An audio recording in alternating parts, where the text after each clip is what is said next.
당신이 사장이 아니라 직원이라면 당신에게 주어진 목적은 단 하나, 수익을 내는 것임을 항상 명심하라. 무슨 일을 진행할 때 자신이 옳다고 확신하면 거침없이 밀고 나가야 한다.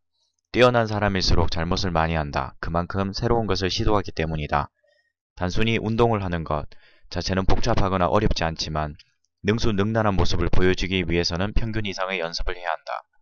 지극히 낮은 확률밖에 나타나지 않는 의미 있는 기호를 발견하기 위해서는 의미 있는 기호가 존재하는지 직접 경험하려고 노력하는 과정이 필요하다. 결과가 나오기 전에 미리 판단하는 작업을 중지하고 현상을 그대로 바라봐야 한다. 브레인스토밍을 조성하는 아주 간단한 방법은 일상을 떠나는 것이다.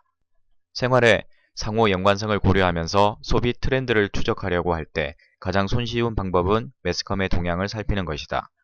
한국을 비롯해 전 세계적으로 능력을 인정받는 전략 기획자들에게는 한 가지 공통점이 있다. 그것은 바로 그들이 누구보다도 책을 사랑한다는 것이다. 내게는 하버드 졸업장보다 독서 습관이 더 중요하다. 지금 나의 성공은 고향의 한 작은 도서관에서 만들어진 것이다. 그는 퇴근 후에 독서로 하루를 마무리하는 습관을 가지고 있을 정도로 지독한 독서광이다. 운과 환경에 좌우되는 것은 그 다음이며 본질은 얼마나 그 일에 시간을 투자했느냐에 따라 달라진다. 그는 이런 말을 한 적이 있다. 당신의 아이디어가 무엇이든 어느 누구보다 더 많이 공부해야 한다. 그는 항상 어떻게 하면 잠자는 시간을 줄이고 출퇴근 시간을 줄일 수 있을지 고민한다. 거기에서 나온 여분의 시간을 최대한 독서에 투자할 수 있게 만들기 위해서다. 그는 청소년 시절부터 지식과 정보에 대한 갈증을 해결하기 위해 닥치는 대로 책을 읽었다.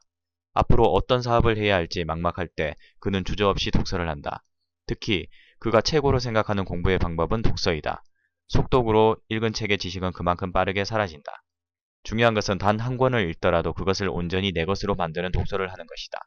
실패하지 않는 독서를 하려면 일단 책을 편식해서는 안 된다. 우리가 책을 읽는 목적은 그 안에 빠지는 게 아니라 책을 읽고 실천의 동기를 얻기 위함이며 생각을 바꾸고 그 바뀐 생각이 실천을 부르게 만들기 위함이다. 월요일은 1분 1초도 헛되이 보내면 안 된다. 그날의 집중력이 일주일을 좌우하기 때문이다. 그러므로 월요일은 미리 챙겨온 샌드위치나 도시락을 먹으면서 일할 정도로 의욕적이어야 한다. 물론 반드시 미팅을 해야 하는 상황이 있을 수도 있지만 굳이 그럴 필요가 없는 상황이라면 가능한 한 사무실에서 일을 처리하는 것이 조직에 도움이 된다. 만나서 바로 일 이야기를 하는 것은 신뢰가 될 수 있으므로 조금 개인적인 이야기로 분위기를 부드럽게 한 후에 본격적인 대화를 시작하는 것이 좋을 것 같다. 가급적 직접적인 만남은 최소한으로 줄이는 것이 필요하다. 곰팡이 냄새가 나는 과거의 유물을 과감하게 버려야 합니다. 당신에게 시작만 있고 끝이 없는 까닭은 당신은 이미 지쳤기 때문이다. 이는 악순환의 연속이다. 이때 당신이 가장 먼저 되찾아야 할 것은 지치고 피곤한 당신의 가슴을 위로할 열정이다. 최고의 지름길은 언제나 한 걸음 더 내딛는 것이다. 누구나 가슴속에 열정을 품고 있다. 다만 당신의 욕심이 열정을 조금씩 사라지게 만드는 것이다. 그들은 슬럼프가 찾아오는 순간에도 멈추지 않고 어제와 같이 다시 한 걸음을 내딛는다. 당신에게 일어나는 모든 일에 대한 책임은 당신에게 있다는 것을 왜 모르는가?